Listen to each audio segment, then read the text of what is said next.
नमस्कार दोस्तों, स्वागत है आपका। आज के इस वीडियो में हम बात करने वाले हैं अभी हाल ही में बिहार सरकार के द्वारा जारी किए गए जाति आधारित गणना की रिपोर्ट के बारे में। ठीक है, जिसे अभी हाल ही में 2 अक्टूबर को जारी किया गया है। आज की इस वीडियो में जानेंगे इस रिपोर्ट के बारे में विस्तार से, साथ ही और भी बहुत कुछ आज की इस वीडियो में जानने के लिए। लेकिन उन सबके पहले अगर आप इस चैनल पर नए हैं तो आप चैनल को सब्सक्राइब कर सकते हैं इसी तरीके के इन्फॉर्मेटिव कंटेंट के लिए। आइए बिना ज़्यादा समय लिए वीडियो को शुरू करते हैं। सबसे पहले जानते हैं सुर्खियों में क्यों है। दरअसल अभी हाल ही में बिहार में, ठीक है, 2 अक्टूबर 2023 को, ठीक है, जो जाति आधारित गणना थी, ठीक है, इसे फाइनली अब रिलीज़ कर दिया गया है। ठीक है, और इसे रिलीज़ किया है जो बिहार के अपर मुख्य सचिव हैं, दैट इज़ विवेक सिंह। ठीक है, इनके द्वारा इसे गांधी जयंती के अवसर पर रिलीज़ कर दिया गया है। ठीक है, ध्यान रखना है इसके रिगार्डिंग कि जो बिहार सरकार है, ठीक है, इसने जाति आधारित गणना इसे 27 फरवरी 2020 को, ठीक है, बिहार की विधानसभा से यहाँ मतलब पारित किया गया था। ठीक है, पास किया गया था बिहार की विधानसभा से 27 फरवरी 2020 को। इसके बाद होता क्या है, 1 जून 2022 को, ठीक है, एक सर्वदलीय बैठक बुलाई जाती है। ठीक है, जहाँ सभी दल के नेताओं को बुलाया जाता है और इस कास्ट बेस्ड सेंसस, ठीक है, पर सभी की सहमति दी जाती है। यानी कि जितनी भी पार्टीज़ को इसके अंतर्गत बुलाया जाता है, सर्वदलीय बैठक होती है, सभी पार्टी इसमें जो है सहमति देती है इस कास्ट बेस्ड सेंसस पे। और इस कास्ट बेस्ड सेंसस के अंतर्गत ध्यान रखना है कुल 2,83,44,107 फैमिलीज़ का सर्वेक्षण किया गया है इस सेंसस के अंतर्गत। अच्छा, यह जो सेंसस है, यह जो गणना है, ये बेसिकली 2 फेज में आयोजित किया गया था। इसका जो पहला फेज था ये 7 जनवरी से शुरू होकर के 21 जनवरी तक चला था। ठीक है, और पहले फेज के अंतर्गत बेसिकली जो घर वगैरह थे, हाउस की लिस्टिंग की गई थी और साथ ही जो अलग अलग घर थे सभी को नंबर दिया गया था। ठीक है, हाउस नंबर बेसिकली इसके अंतर्गत प्रोवाइड किया गया था फर्स्ट फेज में। इसके बाद जो सेकेंड फेज चला, ये चला 15 अप्रैल से 15 मई तक।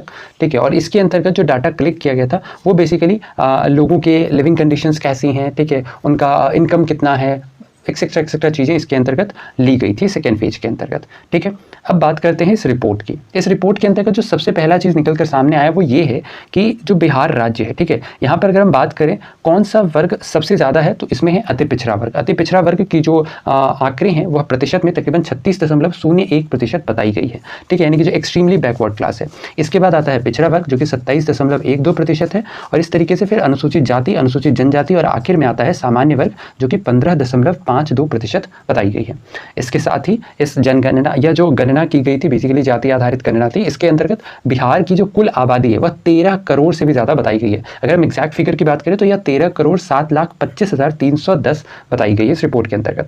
ठीक है, इसके अलावा इस रिपोर्ट में अब यह जो 13 करोड़ है ना, इसमें से तो ध्यान रखना है कि जो 53,72,022 हैं, ठीक है, यह उन लोगों की संख्या है जो बिहारी तो हैं बट बिहार से बाहर रह रहे हैं। ठीक है, और इसके अंतर्गत 12,53,53,288 ऐसे लोग हैं जो कि एट प्रेजेंट बिहार में रह रहे हैं। तो इन दोनों डाटा को अगर हम मर्ज करते हैं तो जो फिगर निकल कर आता है वो है 13,07,25,310। ठीक है, अच्छा, इसके साथ ही ध्यान रखना है इन टोटल जो आबादी है, ठीक है, इसमें अगर हम बात करें पुरुषों की संख्या तो ये 6,41,31,990 बताई गई है, जबकि वहीं इसके अंतर्गत महिलाओं की संख्या 6,11,38,460 बताई गई है।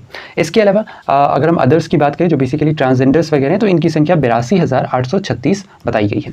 इसके साथ ही राज्य में इस रिपोर्ट के अकॉर्डिंग अगर हम बात करें तो जो लिंगानुपात है, ठीक है, यह 953 बताया गया, अर्थात प्रति 1000 पुरुषों पर 953 महिलाएं इस रिपोर्ट के अंतर्गत बताई गई है। ठीक है, यह जो कास्ट बेस्ड सेंसस हुआ है इसके अंतर्गत, राइट। अच्छा, अब बात करते हैं रिलीजन के आधार पर। ठीक है, तो बिहार में जो सबसे ज़्यादा मतलब जो रिलीजन यहाँ निवास कर रहा है वो है हिंदू। ठीक है, तो बिहार में जो सबसे ज़्यादा संख्या है वो हिंदुओं की है।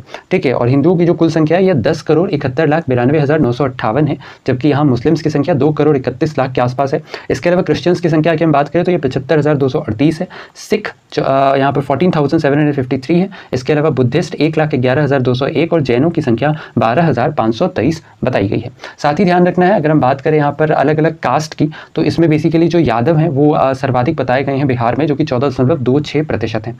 इसके अलावा अगर हम सबसे कम संख्या की बात करें तो वो कायस्थ हैं, ठीक है, जो कि 0.60% बताई गई है। ठीक है, इसके साथ ही यहाँ पर एक और चीज़ इस रिपोर्ट से निकलकर सामने आया वो ये है कि इस रिपोर्ट में यह भी पता चला कि जो बिहार है, ठीक है, यहाँ पर हिंदुओं की आबादी तो घटी है जबकि जो मुस्लिम्स हैं इनकी आबादी बढ़ी है। ठीक है, और ये किस आधार पर कहा जा रहा है? तो ये कहा जा रहा है वर्ष 2011 में जो सेंसस जारी किया गया था, ठीक है, उसके अकॉर्डिंग वर्ष 2011 से 22 तक का अगर हम डाटा खंगालते हैं तो यहाँ से ये पता चलता है कि एट प्रेजेंट जहाँ हम देख रहे हैं कि जो बिहार में हिंदू पॉपुलेशन है यह अप्रॉक्सीमेट 82% है, ठीक है, जबकि जो मुस्लिम पॉपुलेशन है ये 17.7% है, ये प्रेजेंट की बात है। जबकि 2011 के डेटा के अकॉर्डिंग बिहार में जो हिंदू की आबादी थी वो 82.7 थी, जो कि अब घट करके केवल 82%, अप्रॉक्सीमेट 82% पे आ गई है। और जो मुस्लिम्स की आबादी है वो 16.9% थी, जो कि अब अप्रॉक्स अगर हम बात करें तो ये 17.7% तक चली गई है, ठीक है। तो इस आधार पर यह कहा जा रहा है कि जो बिहार है यहाँ पर जो हिंदू की आबादी है वह 2011 सेंसस के अकॉर्डिंग कम हुई है, जबकि मुस्लिम्स की आबादी यहाँ पर इंक्रीज हुई है, ठीक है। अब इसी सेंसस पर बेस्ड कुछ इंपॉर्टेंट क्वेश्चन, जैसे कि पहला सवाल, पहला जाति आधारित गणना कराने वाला राज्य कौन सा है? तो नाम ध्यान रखना, यह है कर्नाटक, ठीक है। जो कर्नाटक है ये पहला राज्य है जिसने जाति आधारित गणना करवाई है, ठीक है। इसके अलावा भी हाल ही में एक और राज्य जिसने ओबीसी सेंसस कराया है, ठीक है, यानी कि जो अदर बैकवर्ड क्लासेस के लिए सेंसस कराया है, कौन सा राज्य है? तो नाम ध्यान रखना, ये है ओडिशा, ठीक है, इंपॉर्टेंट है। इसके अलावा अगर हम यहाँ पर बात करें किन्हें फादर ऑफ इंडियन सेंसस कहा जाता है, यानी भारतीय जनगणना के जनक के तौर पर किन्हें जाना जाता है, तो इनका नाम लिख लेना, ये है हेनरी वोल्टर। क्या नाम है? हेनरी वोल्टर, ठीक है। इन्हें फादर ऑफ इंडियन सेंसस कहा जाता है। साथ ही पहला जाति जनगणना डेटा कब जारी किया गया था? स्वतंत्रता के बाद अगर हम बात करें तो ये ध्यान रखना, ये 1952 में, ठीक है, पहला जाति आधारित जो जनगणना है वो जारी किया गया था। मतलब ओवरऑल जो सेंसस रिलीज किया था ना उसी के अंतर्गत कास्ट सेंसस पहली बार है ना 1952 में, स्वतंत्रता के बाद बेसिकली पूछा जा रहा है, इसलिए आंसर 1952 है। तो ये था हमारा आज का वीडियो जिसके अंतर्गत हमने बात की बिहार राज्य के अंतर्गत जो भी हाल ही में कास्ट सेंसस की रिपोर्ट जारी की गई है उसके बारे में। आशा करते हैं कि वीडियो आपको इन्फॉर्मेटिव लगा हो। वीडियो अगर पसंद आए तो वीडियो को लाइक शेयर, चैनल पर करना है तो चैनल को सब्सक्राइब करना बिल्कुल ना भूलें इसी तरीके के इन्फॉर्मेटिव कंटेंट के लिए। तो ऐसे में आज के लिए अपना ख्याल रखें, स्वस्थ रहें, सुरक्षित रहें। आपसे फिर अगली वीडियो में मुलाकात होगी, तब तक के लिए धन्यवाद, गुड बाय, टेक केयर, जय हिंद।